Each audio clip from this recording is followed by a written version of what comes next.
이 세상의 마지막이 가까워질 때 과연 어떤 일이 일어날까요?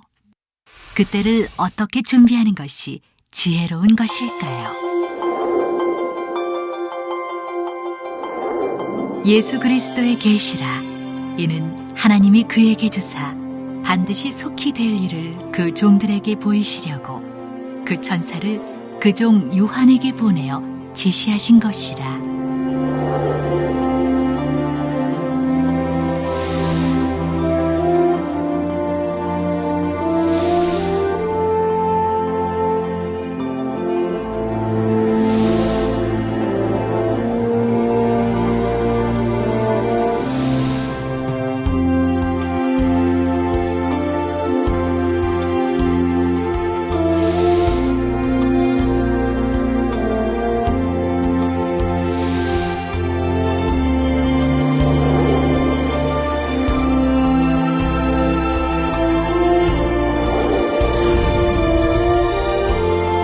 사랑하는 시청자 여러분, 세계적인 보험사 이재롱 목사의 설교를 통해 아버지 하나님의 마음과 뜻을 깨달아 소망과 기쁨 가운데 힘차게 달려가시길 바랍니다.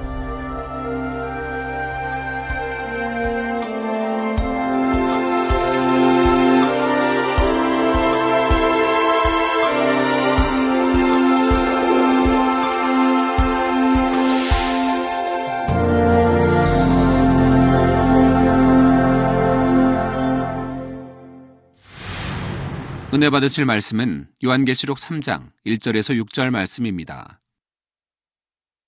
사대교회 사자에게 편지하기를 하나님의 7영과 7별을 가진 이가 가라사대 내가 내 행위를 아노니 내가 살았다 하는 이름은 가졌으나 죽은 자로다. 너는 일깨워 그 남은 바 죽게 된 것을 굳게 하라. 내 하나님 앞에 내 행위의 온전한 것을 찾지 못하였노니 그러므로 내가 어떻게 받았으며 어떻게 들었는지 생각하고 지키어 회개하라. 만일 일깨지 아니하면 내가 도적같이 이르리니 어느 시에 내게 임할는지 내가 알지 못하리라.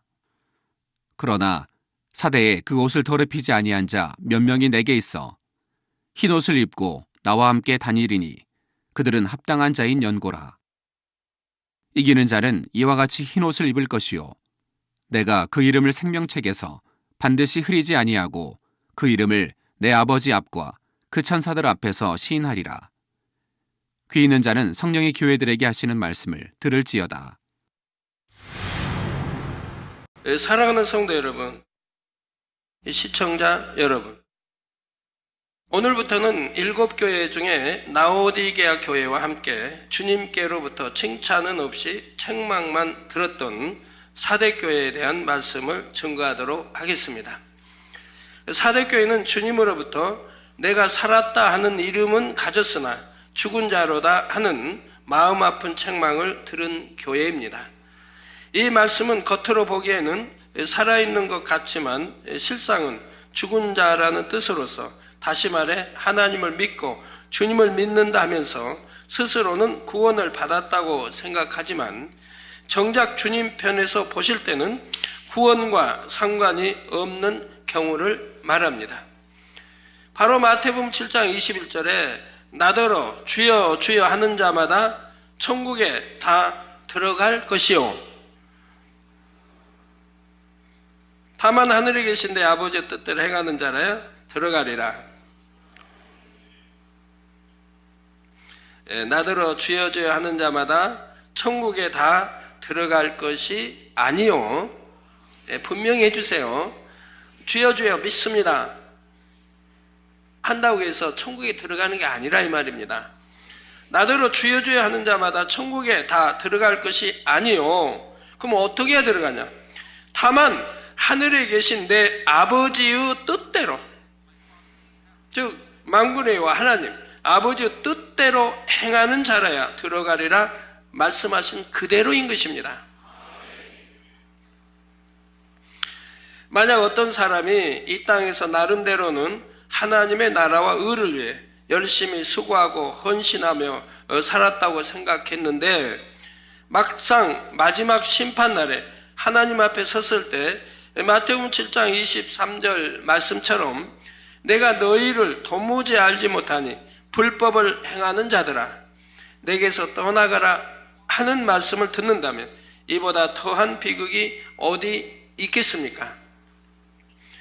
그러므로 여러분은 사대교회에 주신 말씀을 통해 자신을 비추어 스스로의 신앙을 점검하여 하나님 앞에 아무 소용이 없는 죽은 믿음, 즉 살았다 하는 이름뿐인 지식적인 믿음이 아닌 영적인 믿음, 산 믿음, 참 믿음을 소유해 나가시기를 주님의 이름으로 축원합니다.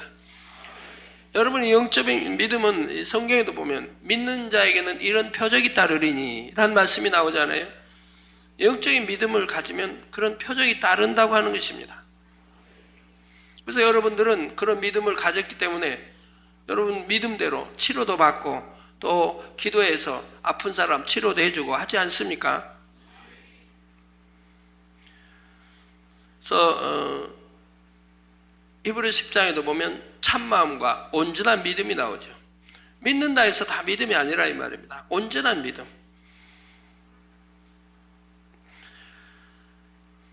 그러기 위해서는 야고보서 1장 21절에 그러므로 모든 더러운 것과 넘치는 악을 내어버리고 능히 너희 영혼을 구원할 바 마음에 심긴 도를 온유함으로 받으라는 말씀대로 단에서 증거되는 모든 말씀을 온유함으로 받아서 믿음과 생명과 능력을 삼는 복되고 지혜로운 성도님들이 되시기를 바랍니다. 사랑하는 성도 여러분, 본문 1절에 보면 우리 주님에 대해 표현하기를 하나님의 7영과 7별을 가진 이라 했는데 여기에 나오는 7영은 우리가 신앙생활을 함에 있어서 매우 중요한 내용입니다. 그래서 오늘과 다음 시간에 걸쳐서는 이 7영에 대해 증거하도록 하겠습니다. 예전에도 이 7영에 대해서는 몇 차례 증거한 적이 있지만 이번에 다시 한번 증거할 때 여러분의 신앙을 잘 점검해서 기도하고 간구하는 것마다 응답받아 나가는 여러분이 되시기를 주님의 이름으로 축원합니다. 성도 여러분, 하나님은 사랑이십니다. 그리고 바로 구원받은 저와 여러분의 아버지가 되시지요. 부모가 사랑하는 자녀에게는 자녀가 원하는 것은 무엇이나 해주고 싶어하는 것처럼 사랑의 아버지 하나님께서도 사랑하는 자녀가 원하는 것은 무엇이나 응답해 주기를 원하십니다. 더구나 하나님은 전지전능하시지요. 자녀들이 원하는 것 모든 것을 들어주실 능력이 있으시다는 사실입니다. 육의 부모는 능력이 없으면 자녀가 원해도 사랑스러운 자녀가 원해도 응답해 주지 못하는 것도 있지만 우리 하나님은 전지전능하시기 때문에 자녀들이 원하는 것을 다 주실 수 있다 이 말입니다. 어떤 중한 질병이나 연약함을 치료받기 원해도 가난하여 물질에 축복받기를 원해도 하나님께서는 다 들어주실 수가 있습니다. 세상의 부와 명예와 권세와 지식 등 그 무엇으로도 해결할 수 없는 문제들을 하나님의 능력으로는 다 해결해 주실 수가 있지요. 그렇다면 이러한 하나님 앞에 나와서 하나님 믿습니다. 사랑합니다. 그러니 제 기도에 응답해 주세요. 저의 문제를 해결해 주세요. 이렇게 기도만 하면 되는 것일까요? 하나님께서 아무리 사랑이 많으시고 자녀들에게 응답해 주기 원하신다고 해도 모든 사람의 기도에 무조건 다 응답해 주시는 것은 아닙니다. 하나님은 사랑의 하나님이신 동시에 공의의 하나님이시기 때문에 기도하는 자녀에게 응답하시는 것도 반드시 공의에 맞게 행하시지요. 만약 공의의 법칙에 상관없이 누구나 기도한다고 해서 응답받을 수 있다면 오히려 세상이 얼마나 혼란해지겠습니까?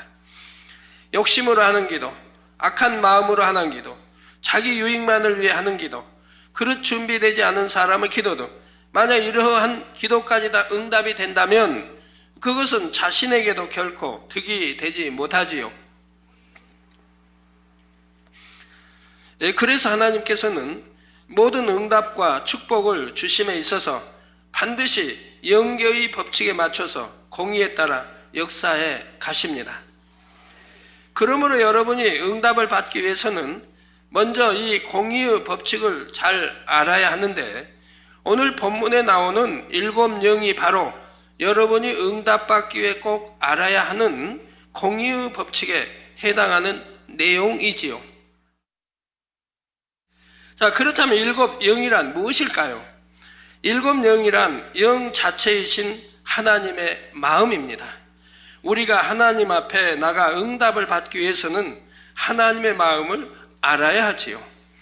세상에서도 자녀들이 부모님께 어떤 것을 청하여 응답을 받기 위해서는 먼저 부모님의 마음을 알아서 그 마음에 맞추어 구했을 때 원하는 것을 쉽게 응답받을 수가 있습니다. 하나님께 응답받을 때도 마찬가지입니다. 하나님의 마음을 알아서 그 마음과 뜻에 맞게 구했을 때 공의의 하나님께서 응답해 주시지요. 그렇다면 하나님의 마음을 어떻게 알 수 있을까요? 바로 성경 66권을 통해 알 수가 있습니다. 네, 하나님의 마음을 어떻게 알 수 있을까요? 바로 성경 66권을 통해 알 수가 있습니다. 성경 안에는 하나님의 마음이 담겨 있고 어떻게 하면 하나님을 기쁘시게 할 수 있는지, 어떻게 하면 응답받을 수 있는지 그 방법이 상세하게 기록되어 있지요. 그리고 이러한 하나님의 마음과 응답의 기준에 대해 제시해 주는 것이 바로 7영이라는 사실입니다. 7영에서 7이라는 숫자는 하나님의 영이 7이라는 뜻이 아니지요.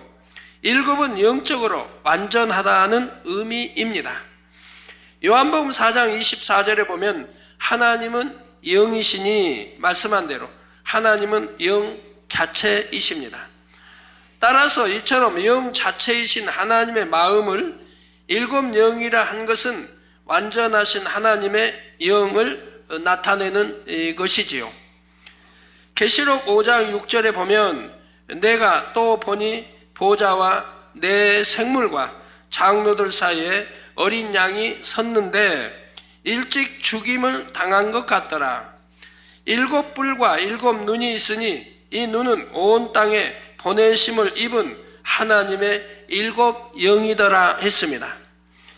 완전한 영이신 하나님께서는 온 땅의 모든 인생들을 두루 살피시며 항상 감찰하시는데 이때 바로 하나님의 마음인 7영을 보내시는 것입니다.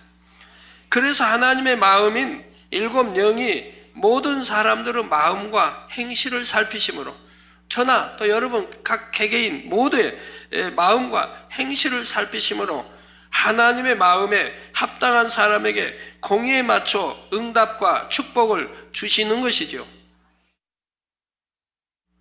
따라서 7영은 이해하기 쉽게 비유하자면 하나님 편에서 응답을 주시기 위해 측정하시는 저울이라고 생각하면 됩니다. 고기나 야채 등을 살 때도 저울에 무게를 달아서 그 무게에 해당하는 만큼의 값을 치르고 사야 하듯이 우리가 하나님께 응답을 받을 때도 7영의 측정에 비춰서 응답받을 조건에 합당해야 한다는 말이죠. 그러면 과연 7영은 무엇을 측정해서 응답의 여부를 결정하는 것일까요? 7영은 사람의 모든 마음과 생각 그리고 행실 등을 한치의 오차도 없이 측정하는데 크게 다음의 7가지 측면에서 측정합니다. 첫째로 7영이 측정하는 것은 믿음입니다. 성경에는 분명히 믿음대로 되라 했습니다. 그러면 여러분은 과연 믿습니다? 고백하며 기도한 대로 모든 것을 응답받고 계십니까? 믿음대로 되라는데 여러분 참 기도받아 오셔서 그런 말씀합니다. 저는 이렇게 기도받았는데 하나도 응답이 안 됐어요. 그러니까 이제 자기 가족에 뭐 언니든 오빠든 가족 기도했는데 응답이 안 됐다는 거예요. 그래서 제가 물었어요. 그분들이 지금 교회 다니십니까? 마음 믿게 양떼입니까? 아니면 교회 다니십니까? 교회도 안 다닌대요. 교회도 안 다니는데 저에게 기도 부탁을 한 거예요. 그러고 기도했더니 응답이 안 된다는 거예요. 그럼 그 기도받은 분들이 믿음이 있느냐 이 말입니다. 교회도 안 다니는데, 하나님을 믿지도 않은데, 하나님은 믿음대로 되라고 했지 않습니까? 믿을 때 역사가 일어나죠. 믿지도 않은데 기도만 받았다고 되는 거냐 이 말입니다. 그러면 그냥 줄을 서서 매일같이 기도만 받으시게. 어찌하든 믿음을 심어주고, 그 믿음을 내 보일 때 하나님의 역사하시는 거라고 늘 가르쳐 드리는데도 그리 못하는 분들이 많이 있습니다. 그래서 여러분은 과연 믿습니다 고백하며 기도한 대로 모든 것을 응답받고 계십니까? 여러분에게 진정 마음에 믿어지는 참믿음, 영적인 믿음이 와서 고백하고 기도했다면 그것은 반드시 실상으로 나타납니다. 그런데 나름대로는 믿는다고 고백하며 기도했는데도 응답이 없다면 그것은 믿습니다 했던 고백이 마음에서 믿어지는 영적인 믿음의 고백이 아니었기 때문입니다. 영적인 믿음의 고백이 있다면 어찌 내 믿음대로 되라 했는데 응답이 오지 않겠습니까? 머리에 지식적으로만 알고 있는 육적인 믿음의 차원에 머물러 있다는 말이죠. 우리가 머리로 알고 입술로 고백한다고 해서 하나님께서 그것을 참 믿음이라 하시지 않습니다. 그러면 영적인 믿음이란 어떤 것일까요? 바로 눈에 보이지 않고 인간의 생각이나 지식에 맞지 않아도 마음에서 의심 없이 믿어지는 믿음이지요. 아무것도 없는 무에서 유가 창조되는 것을 믿는 믿음입니다. 그런데 이러한 영적인 믿음은 누구나 갖고 싶다고 해서 마음대로 가질 수 있는 것이 아니지요. 이러한 영적인 믿음은 위로부터 주어지는 믿음으로서 마음의 악을 버리고 성결을 이루는 만큼 하나님께서 주시는 믿음입니다. 여러분이 기도만 한다고 해서 응답해 주신 것을 믿습니다 하는 고백이 참된 영적인 믿음의 고백이 되는 것이 아니지요. 마음의 악을 버리며 할례에 나가면서 기도해야 위로부터 믿어지는 믿음이 와서 믿음으로 고백하며 기도하게 되는 것이고, 그럴 때 응답이 주어진다는 사실입니다. 여러분이 평소에는 늘 이 재단에서 일어나는 기사와 표적과 권능을 보시기 때문에 참 믿음이 되어지고, 나도 어떤 내게 문제가 닥친다 믿음으로 해결해야겠다 하는 그런 생각들을 하십니다. 근데 막상 여러분에게 그런 문제가 닥쳤다고 해보세요. 닥쳤는데도 정말 믿음을 내보이는 분이 있을까요? 얼마나 될까요? 지금 내 생명이 위험하다. 내가 병원에 가면 살 수 있는데 내 생명이 지금 이독한 상태다. 그래도 만군의 하나님, 치료하는 여호와 하나님, 전지전능하신 하나님, 그분이 내 아버지인데 내 아버지 앞에 믿음으로 맡길 수 있습니까? 그런 분이 과연 얼마나 되느냐 이 말입니다. 참으로 오랜만에 병원 신방을 갔습니다. 여러분이 들으시고 병원 신방도 하시는구나 하고 부탁한다고 해서 되는 거 아니에요. 제가 그럴 시간도 없지만 지금은 손수건이 있기 때문에, 단머리 있고 손수건이 있기 때문에 여러분들이 교구장님이든 대교구장님이든 지역장이든 서서운 기도해 주면 대부분 다 치료받고 나오시게 됩니다. 뭐 제가 그럴 시간도 없고요. 아이고 집에 사택에 가시다가 해주시죠. 또는 올 때 해주시죠. 못합니다. 저는 자유가 없어요. 사택 출발해서부터 교회까지 오는데 몇 시간 걸린 줄 아십니까? 차로는 15분 거리인데 몇 시간 걸려야 옵니까? 한 두세 시간 걸려야 옵니다. 예를 들어 뭐 일요일도 6시부터 성도들 만나죠. 사택에서 계속 기도해 주죠. 그러니까 교회에 오면 이제 6시부터 만나서 교회에 오면 8시 반이 되죠. 이게 2시간 반. 또한 성도가 계속, 금요일은 마찬가지예요. 금요일도 저는 이제 계속 저녁을 빨리 먹어야 됩니다. 아침도 안 먹죠. 점심은 먹는 둥 마는 둥. 그러니까 그런데 저녁을 이제 2시 40분에 먹습니다. 계속 빨라가는 거예요. 그렇게 빨라가도 시간에 쫓기니까요. 저녁을 2시 40분에 먹고 그리고 바로 지하로 내려가서 우리 성도들 만나고 오죠. 참 오늘 감사한지 하나님이 목이 이러니까요. 좀 걱정이 되잖아요. 그 많은 성도를 언제 다 기도해 주나. 또 몇 시간씩. 근데 하나님이 참 기적같이 오늘은 또 막아주시는지요. 막아주시더라고요. 다른 데 같으면 몇 시까지 해야 되나?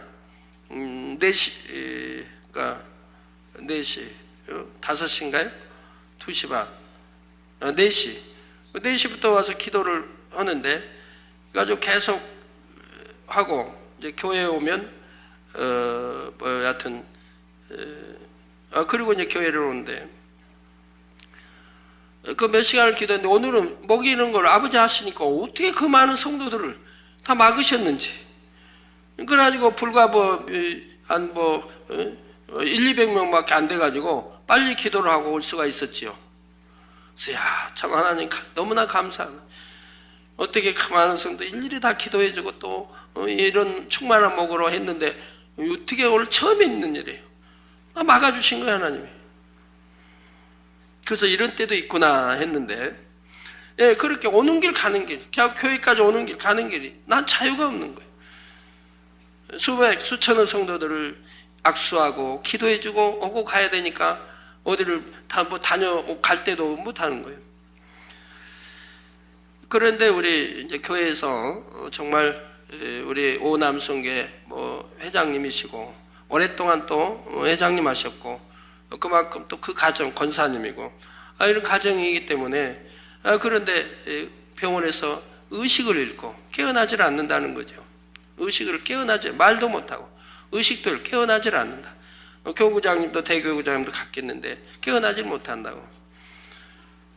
그래서 참 기도 부탁을 한 건 아닌데 권사님도 사진 기도만 받고 권사님도 너무 안타까워져. 그래서 제가 그래도 교회에서 충성하시고 그만큼 하셨는데 내가 가야 되겠구나 해가지고 제가 일요일날 저녁에 모든 일정 마치고 늦게 여기서 한 10시, 근 10시경가 되고 늦게 이제 들렸습니다.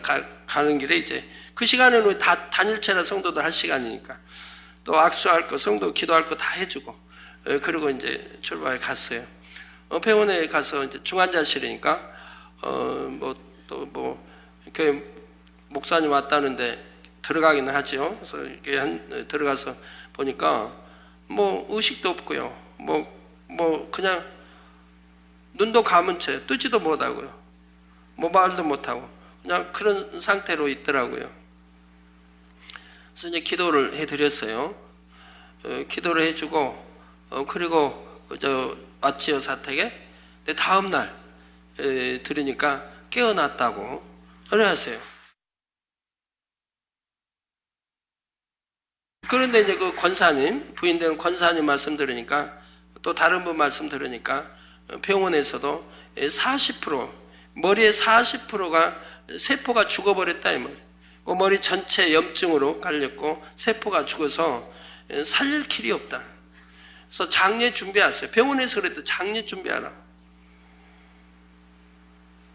그런 적인데 가서 이렇게 기도해주고 왔더니 바로 다음날 밤늦게 기도해주고 왔는데 다음날 깨어나서 이제 말도 하시고 알아도 들으시고 며칠 있다 다음 주에는 며칠 있다는 이제 다음 주에 며칠 오늘 토요일이니까 이런 보통실로 옮긴다고 그래요. 병원에서는 참 놀랄 일 아닙니까? 장례 준비하라고 했는데 뇌세포가 40%가 죽어버리고 또 머리 전체 염증으로 이렇게 덮여있고 도대체 살 길이 없는 이런 상황인데 하나님의 전지전능한 손길이 닿으니 이렇게 또 치료가 돼서 깨어나고 말씀도 하고 일어날 수도 있고 이제 곧 한 주밖에 안 지났는데 이제 보통실로 이렇게 중환자실 보통실로 옮기게 된다고 곧 또 태어나게 되겠죠. 네, 그래서 그만큼 하나님께 교회에 충성한 가정이고 또 했기 때문에 마음에 제가 주관을 받아서 이렇게 가게 됐습니다. 자, 믿음으로 우리가 고백하며 기도하게 되는 것이고 그럴 때 응답이 주어진다는 사실입니다. 그러므로 영적인 믿음에는 반드시 행함이 따르게 되어 있습니다. 바로 말씀대로 행하는 행함이 동반되며 하나님의 말씀에 순종하게 되지요. 야고보서 2장 22절에도 보면 내가 보거니와 믿음이 그의 행함과 함께 일하고 행함으로 믿음이 온전케 되었느니라 했고, 이어지는 26절에서는 영혼 없는 몸이 죽은 것 같이, 이 몸에서 영혼 빠져나가면 시체라고 부르지 않아요? 죽었다 이 말입니다. 영혼 없는 몸이 죽은 것 같이 행함이 없는 믿음은 죽은 것이니라고 말씀하고 있습니다. 행치 않는 믿음은 죽은 믿음이다 이 말입니다. 즉 말씀대로 살지 않는 건 죽은 믿음이다 이 말입니다. 머리로만 아는 지식적인 믿음, 이성적인 믿음이라고 한다 이 말입니다. 영적으로 믿는다면, 마음으로 믿고 영으로 믿는다면 의에 이릅니다. 마음에 믿어 의에 이르고 입술로 신하여 구원받는다고 로마 10장에 말씀한 대로인 겁니다. 마음에 믿으면 행함이 따라요. 빛 가운데 살게 돼요. 그러니까 모든 악은 버려나가는 거예요. 신앙생활이란 모든 악을 버려나가고 비질을 버려나가고 내가 성결되고 사랑과 덕과 온유로 영으로 들어가고 잃어버린 하나님 아버지 형상을 찾아가는 것이 믿음 생활이라 이 말입니다. 이게 신앙생활이라 이 말입니다.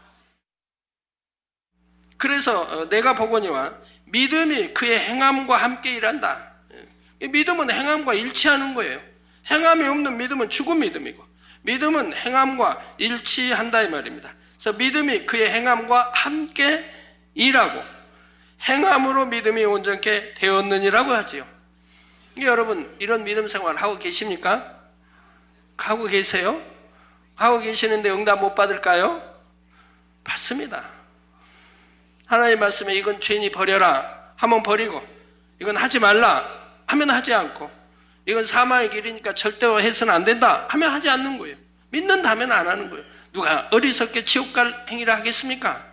범죄하겠습니까? 지옥 갈 일을 왜 하겠느냐 이 말이에요. 믿는다면 안 하지요.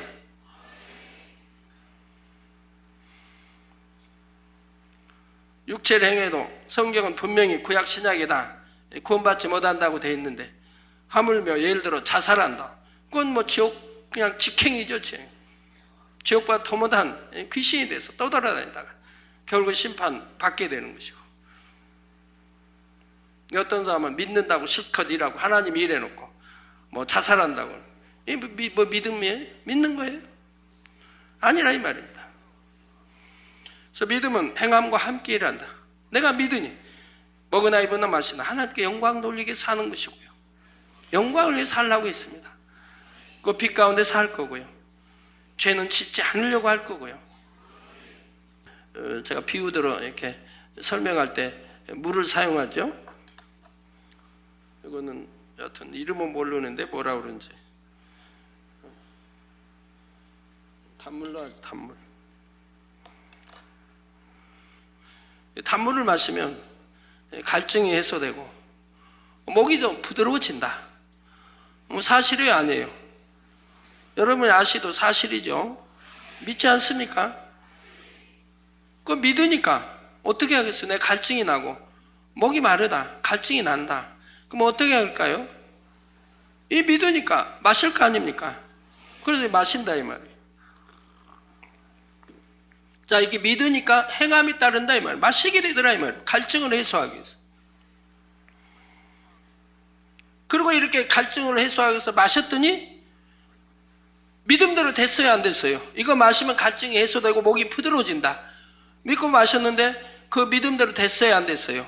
됐지 않습니까? 이렇게 믿음은 그의 행함과 함께 일하고 또 행함으로 그 믿는 믿음이 온전히 되었다 이 말입니다. 이게 정말로 하나님 믿는다면 범죄하지 않는다 이 말입니다. 죄짓지 않는다 이 말입니다. 더군다나 지옥 갈 육체의 일은 행치 않는다 이 말입니다. 정령이 믿지 않기 때문에 그러죠. 근데 믿지 못할 일이 뭐 있습니까? 우리 성경에 기록된 것을 이 재단은 다 베풀고 있는데 믿지 못할 일이 뭐가 있겠습니까? 저가 아니라 해도 우리 최종님도, 아프리카에 오신 정명호 목사님도 시공간을 초월하여 암도 치료하고 속의 눈동에 얼마나 큰 역사들을 베풀어가고 있습니까? 우리 정명 목사님뿐 아니라 해외에 있는 수많은 선교사들이 그렇게 하고 있습니다. 믿으니까 하나님 사랑하고 말씀대로 살고 행하니 이런 능력이 권능들이 주어져서 이렇게 수많은 영혼을 치료하고 구원에 이르게 하는 것을 볼 수가 있지 않습니까? 그래서 손수건 집회를 한다 해도 수천 명 또는 수만 명, 많을 때는 10만도 넘게 모여서 세계 곳곳에서 손수건 집회가 열리고 있지 않습니까? 이 손수건 하나가 어떻게 그 수많은 영혼들을 치료합니까? 성경에 있는 대로 그대로인 것을 볼 수가 있지 않습니까? 자, 사랑하는 성도 여러분, 믿음은 신앙의 기본입니다. 살아계신 창조주 하나님을 믿는 것이요, 그 아들 예수께서 우리의 구세주 되심을 믿는 것이며, 십자가에서 죽은 지 사흘 만에 부활하시고 승천하신 예수 그리스도께서 장차 이 땅에 다시 오실 것을 믿는 것이죠. 자, 그리고 심판이 있고 영원한 내세가 있으며 하나님의 자녀들에게 예비된 천국이 있음을 믿는 것입니다. 그렇기 때문에 천국 가기 위해서 빛 가운데 사는 거 아니겠어요? 안 믿는다면 지옥이 있다 해도, 안 믿는다면 어둠 가운데 살고 비질 가운데 살고 죄를 지으면서 살아갈 것이고요. 안 믿으니까. 자, 이러한 사실을 진정 마음에 믿는 사람이라면 그의 삶은 변화될 수밖에 없습니다. 헛되고 헛된 이 땅의 삶에 소망을 두는 것이 아니라 영원한 천국에 소망을 두게 되는 것이고, 그 아름다운 천국에 들어갈 자격을 갖추기 위해 쉬지 않고 믿음의 선한 싸움을 하게 되는 것이죠. 그래서 믿음은 죄를 피 흘리기까지 싸우는 것이라고 했죠. 히브리서에도 죄를 피 흘리기까지 싸워나가는 것이라 이 말입니다. 그래서 빨리 죄를 버리고 악을 버려야죠. 그리고 선으로, 선한 하나님의 자녀들이 돼야죠. 성경에 기록된 하나님의 말씀대로 하나하나 행하면서 진리로 변화되어 갑니다. 이렇게 행하며 변화되어 갈수록 믿음은 점점 더 커지게 되고, 그러면서 더 큰 믿음의 행함과 순종이 나오지요. 그렇다면 여러분의 믿음은 날로 더 커지고 있습니까? 그리고 그 믿음에 맞는 행함과 순종이 나오고 있습니까? 7명이 측정했을 때 10년 전과 5년 전, 1년 전과 비교하여 과연 믿음이 얼마나 성장하셨는지요? 자, 믿음의 척도를 할 수 있는 행함 역시 예전과 비교했을 때 과연 얼마나 더 온전함을 이루셨습니까? 성도 여러분, 앞으로 쭉 설명이 되겠지만 7영의 측정에 있어서 믿음이 가장 앞에 나오는 것은 바로 이 믿음을 기준으로 해서 다른 모든 측정 분야의 기준이 결정되기 때문입니다. 다시 말해 하나님께서는 각 사람의 믿음의 분량에 따라 7영으로 측정하시는 기준 역시 각각 다르게 두신다는 말이지요. 예를 들어 어린아이만큼의 분량의 믿음을 가진 사람과 장성한 분량의 믿음을 가진 사람에 대해 똑같은 응답의 기준을 적용한다면 어린아이의 믿음을 가진 사람은 응답받기가 너무 어려울 것이고 장성한 믿음을 가진 사람은 너무 쉬울 수가 있지요. 그렇게 되면 어린아이의 믿음을 가진 사람은 아예 응답받기를 포기해버릴 것이고, 반면에 장성한 믿음을 가진 사람은 더 깊은 영의 단계로 들어가기 위해 더 이상 노력하려고 하지 않을 것입니다. 그래서 공의의 하나님께서는 각 사람의 믿음의 분량에 맞추어서 7영이 측정하는 응답의 기준을 각각 다르게 정해 놓으셨다는 사실입니다. 그러니 하나님께서는 7영을 통해 믿음을 측정하게 하심으로 나머지 6가지 분야에 대해서도 그 믿음의 분량에 맞는 기준을 적용하시지요. 그런데 똑같은 믿음의 분량이라도 더 큰 문제를 응답받기 위해서는 당연히 더 큰 믿음을 내보여야 합니다. 내 믿음의 분량은 이만큼이니까 이 정도면 되겠지 하며 만족할 것이 아니라 자신의 믿음의 분량을 뛰어넘는 믿음의 행함이 필요하지요. 그럴 때 큰 문제를 응답받을 수도 있는 것이며, 이 기회를 통해 믿음도 한 단계 더 성장하는 계기를 삼을 수가 있는 것입니다. 둘째로 7영은 기도를 측정합니다. 그런데 무조건 기도한다고 되는 것이 아니라 기도할 때도 하나님의 마음과 뜻에 합당한 방법을 따라서 해야 합니다. 그렇다면 여러분은 특별철야에 얼마나 하나님의 마음과 뜻에 합당한 기도를 하고 계십니까? 하나님의 마음에 합당한 기도는 먼저는 습관을 쫓아 기도해야 합니다. 쉬지 말고 기도하라 하신 말씀처럼 매일 습관을 쫓아 꾸준하게 해야 하지요.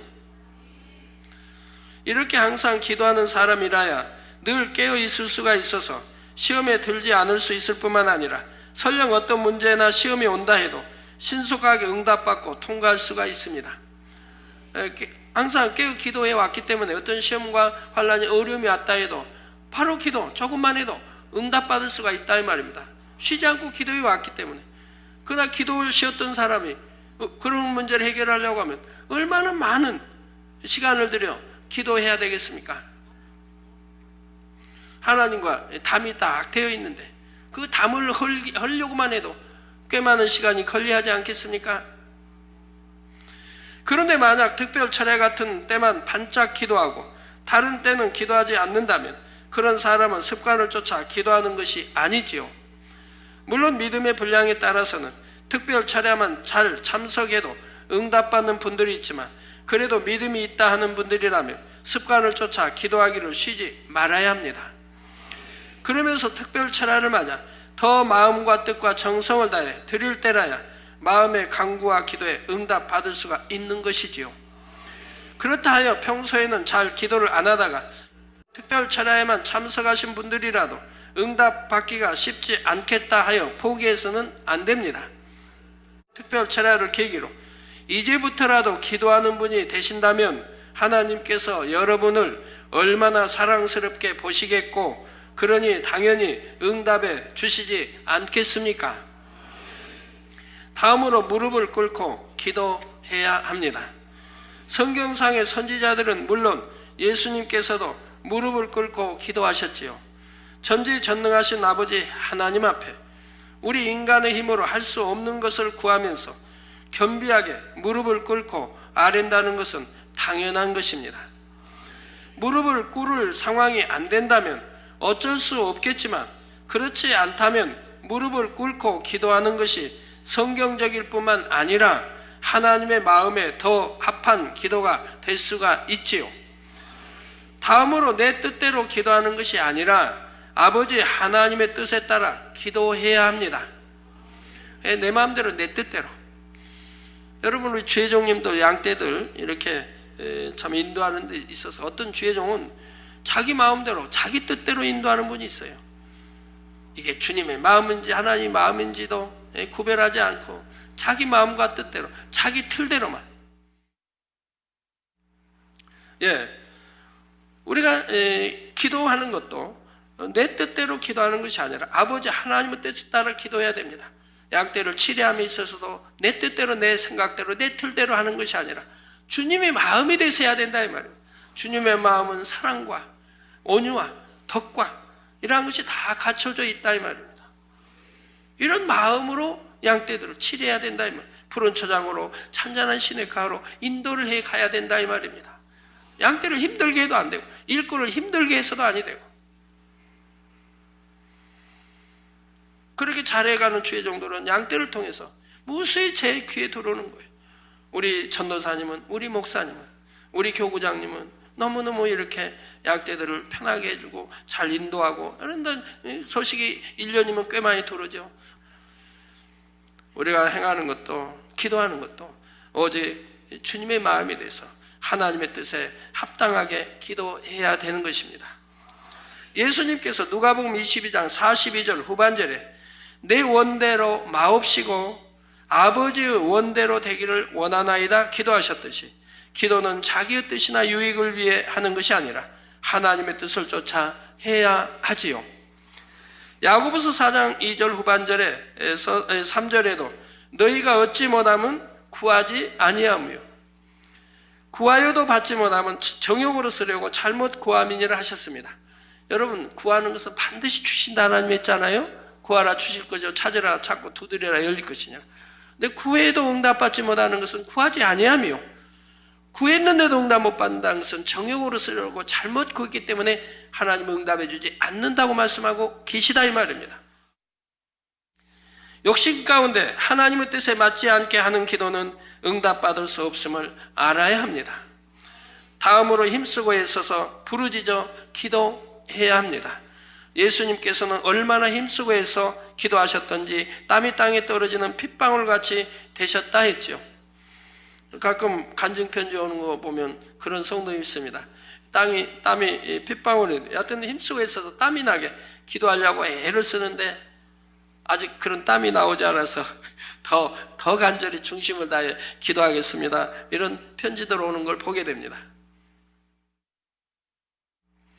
자, 바로 이러한 기도를 통해 창세기 3장 17절 후반절에 너는 종신토록 수고하여야 그 소산을 먹으리라는 말씀처럼 수고와 땀의 소산으로 응답을 얻는 것입니다.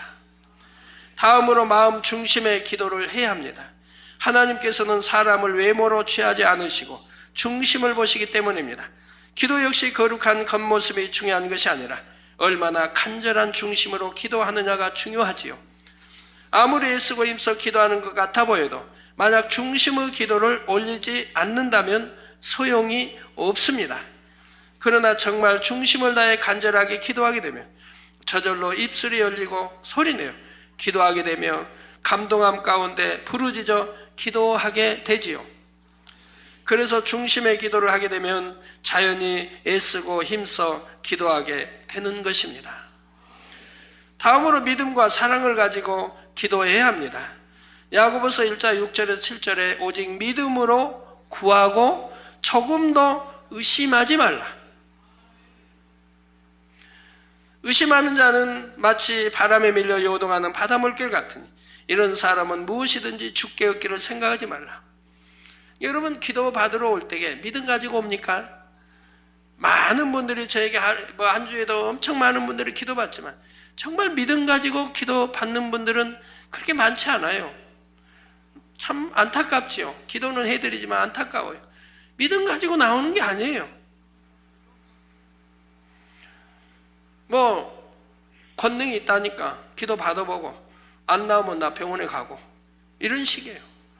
안 나오면 병원에 가고 또 병원에서 여러 가지로 해보고 치료해보고 다 하다가 안 되니까 마지막 그냥 의존해보겠다고 그리고 기도 받으러 오고 이런 식이라 이 말이에요. 처음부터 흔들리지 않는 믿음으로 나오고 하나님과는 정말 의지하겠다 이런 믿음으로 나온다면 하나님이 어찌 역사하지 않으시겠습니까? 근데 그런 참 믿음을 가지고 나오는 분들은 드물다 이 말입니다. 그런 분들이 혹 가끔 있어서 하나님께 영광을 돌리는 거지요. 그런 분들은 죽음 직전에도 바로 살아나고 하는 거 여러분들이 많이 보시지 않았습니까? 급성맹장인데도 너무너무 고통스러운데도 하루를 기다리는 분도 보지 않았습니까? 저를 만나 기도받으려. 그건 간단한 건데도. 그래서 기도받으니 그 급성맹장이 그대로 깨끗해지는 걸 여러분 보시지 않았습니까?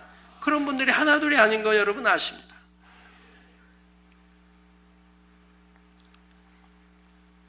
처음부터 의심하지 않고 믿는 믿음으로 나올 때 우리 하나님이 어찌 역사하지 않겠습니까? 내가 기도 받아보다 안 되면 내가 세상 의존하겠다도 아니고 내가 끝까지 하나님께만 의존하고 믿음 내 보이리라는 그런 믿음으로 나온다면 하나님이 어찌 역사하지 않겠습니까? 정말 응답받을 수 있을까? 안 되면 어떡하나? 이렇게 의심하면서 하는 기도는 응답될 수가 없습니다. 정녕 살아계신 하나님께서 응답하심을 믿고 아버지 하나님을 사랑하는 마음으로 기도해야 하는 것이지요. 믿음과 사랑도 각각 7명이 측정하는 분야이지만 기도할 때 믿음과 사랑이 없이 드리는 기도는 하나님께서 흠양하실 만한 향이 되지 않습니다. 이처럼 7명은 기도 한 가지를 측정함이 있었어도 단순히 기도를 하는가 안 하는가를 측정하는 것이 아니라 하나님의 말씀에 따라 하나님의 마음에 맞게 기도하고 있는가를 정확히 측정해서 기도에 대한 전체적인 평가를 내린다는 사실입니다. 이제 다음 시간에는 7명이 측정하는 나머지 분야들, 즉 기쁨, 감사, 계명지킴, 충성, 사랑에 대해 계속해서 살펴보도록 하겠습니다. 사랑하는 성도 여러분, 오늘은 7명에 측정하는 7가지 분야 중에 믿음, 기도 이 2가지 분야만 말씀드렸습니다. 여러분이 오늘 2가지 분야에 대해 들으신 대로 믿음을 가지고 하나님의 마음과 뜻에 맞춰 열심히 행하시면 나머지 분야에 대한 기준도 넉넉히 통과할 수가 있다는 사실입니다. 다음 시간에 나머지 분야에 대해 설명이 되겠지만 믿음이 있어야 기도할 수 있고 기뻐하고 감사할 수 있으며 계명을 지키고 충성하며 사랑할 수가 있지요. 결국 7명이 측정하는 7 분야는 서로 따로따로가 아니라 긴밀하게 연결되어서 상호 보완작용을 하며 응답의 조건을 충족시켜 나가게 됩니다. 그러므로 여러분은 믿음을 가지고 불같이 기도해 나가시기를 바랍니다. 그러면 자연히 중심의 기쁨과 감사도 나오게 되고 하나님의 말씀인 계명들을 기쁨과 감사 가운데 지켜 행하게 됩니다. 당연히 하나님의 나라를 위해 충성하지요. 그리고 이 모든 것을 억지로가 아니라 바로 하나님을 사랑하기 때문에 또한 영혼을 사랑하기 때문에 행하게 되고요. 이러한 사실을 잘 깨달아서 여러분의 믿음의 분량에 맞는 7명의 측정 기준을 넘치도록 채우셔서 모두가 응답받게 되시기를 바랍니다. 또한 이후로도 주님 오시는 그날까지 하루하루의 삶이 7명의 측정에 합당하여 매일같이 하나님을 만나고 체험하며 응답받는 삶을 사는 여러분이 되시기를 주님의 이름으로 축원합니다. 말씀 상고하시면서 통성으로 다 같이 기도하시겠습니다. 할렐루야. 주님 은혜와 사랑에 감사를 드립니다. 아버지, 오늘도 들은 말씀이 믿음이 되고 생명이 되게 축복해 주옵소서. 아버지요, 역사해 주시기 원합니다. 아버지, 7명이 비춰볼 때 합당한 그런 믿음과 행함과 기도로 올려치게 해 주시고 다 응답받아지게 축복해 주시기를 원합니다. 주여 감사합니다. 우리 주 예수 그리스도 이름으로 기도합니다. 아멘.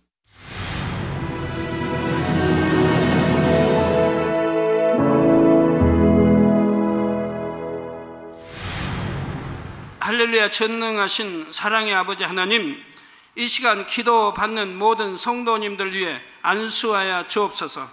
GCN 방송 시청자들이 인터넷과 화상을 통해 기도받는 지교회와 지성전 그리고 전세계 하나님의 자녀들 위에도 시공간을 초월하여 역사하여 주시기를 원합니다. 믿어지는 믿음을 주시고 부정적인 생각과 의심의 세력을 물리쳐 주옵시며 모든 시험 환난도 물리쳐 주옵소서. 머리부터 발끝까지 오장육부 뼈 마디마디 온몸의 신경 조직 세포 등 아픈 곳마다 성령의 불로 태우시고 근본의 빛으로 역사하여 주옵소서. 예수 그리스도의 이름으로 명하노니 원수마귀 사단 모든 질병 균 연약함아 물러가라. 빛이 임하라.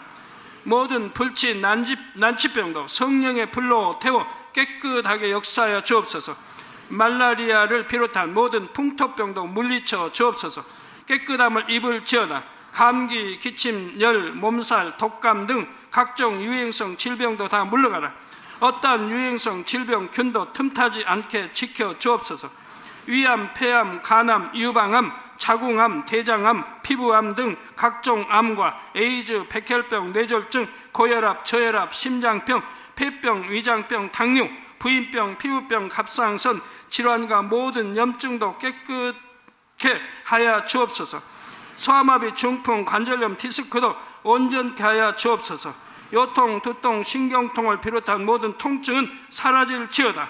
간질, 자폐증, 우울증, 조울증, 노이로제 등 모든 정신질환도 물러가라. 모든 마비된 것도 풀어지고 일어나 걷고 뛸지어다. 눈도 잘 보이게 하옵시고 귀도 잘 들리게 하여 주옵소서. 소경은 눈을 뜨고 기머거리는 들으며 벙어리는 말할지어다. 각종 사고, 후유증도 깨끗게 하시고 부러진 뼈도 붙여 주옵소서. 화상 입은 것도 온전케 하옵소서. 화기야 물러가라. 열도 물러가라. 아버지 흉터도 나지 않게 역사해 주시기를 원합니다. 마약을 비롯하여 각종 약물과 독극물 중독도 깨끗함을 입을지어다. 죽은 신경과 세포가 살아나며 죽은 자도 살아나게 하여 주옵소서.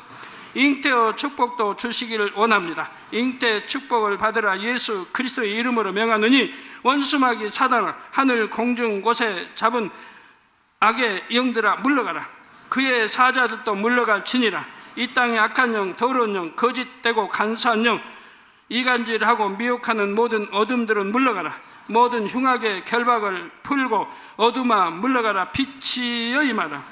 아버지 하나님, 부르짖어 기도할 수 있는 능력을 주시고 죄를 버리고 성결될 수 있는 능력을 주옵소서. 영혼이 잘됨같이 범사에 잘되게 하시고 가정의 복음화도 이루어 주시기를 원합니다. 한 주간도 모든 사고와 재앙으로부터 지켜주시고 불통이 없는 형통한 삶을 살 수 있도록 축복해 주옵소서. 성령의 불담으로 천군 천사와 주님의 불꽃 같은 눈동자로 모든 하나님의 자녀들과 가정, 일터, 사업터를 지켜주시기를 원합니다. 학생들에게 지와 명철을 더하시고 공부도 할 수 있는 뜨거운 마음과 열정도 더하여 주옵소서. 마음과 생각을 세상에 빼앗기지 않도록 지키시고 하나님을 뜨겁게 사랑하는 학생들로 축복하여 주옵소서. 하나님의 자녀들이 먹으나 마시나 입으나 무엇을 하든지 하나님 앞에 영광 돌리는 삶이 되게 축복하여 주시기를 원합니다. 나는 하나님을 만났노라, 체험했노라, 응답 받았노라, 축복 받았노라, 간증하는 입술이 되게 역사하여 주옵소서. 아버지 하나님 감사합니다. 홀로 영광 받으옵소서.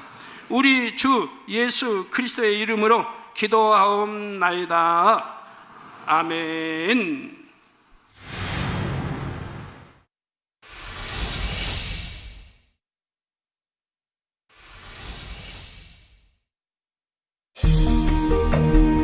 이 세상의 마지막이 가까워질 때 과연 어떤 일이 일어날까요? 그때를 어떻게 준비하는 것이 지혜로운 것일까요? 요한계시록에 그 해답이 담겨 있습니다. 마지막 때를 깨어 준비하며 신부단장할 수 있도록 마지막 때에 속히 되어질 일에 대해 세세히 기록한 요한계시록. 사랑하는 시청자 여러분, 세계적인 부흥사 이재롱 목사의 설교를 통해 들은 말씀을 지켜 행함으로 진정 복 있는 사람들이 되시길 바랍니다. 오늘 말씀 본문을 통해 여러분을 향한 하나님의 뜻을 묵상해 보시겠습니다.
그래서 하나님께서는 모든 응답과 축복을 주심에 있어서 반드시 영계의 법칙에 맞춰서 공의에 따라 역사해 가십니다.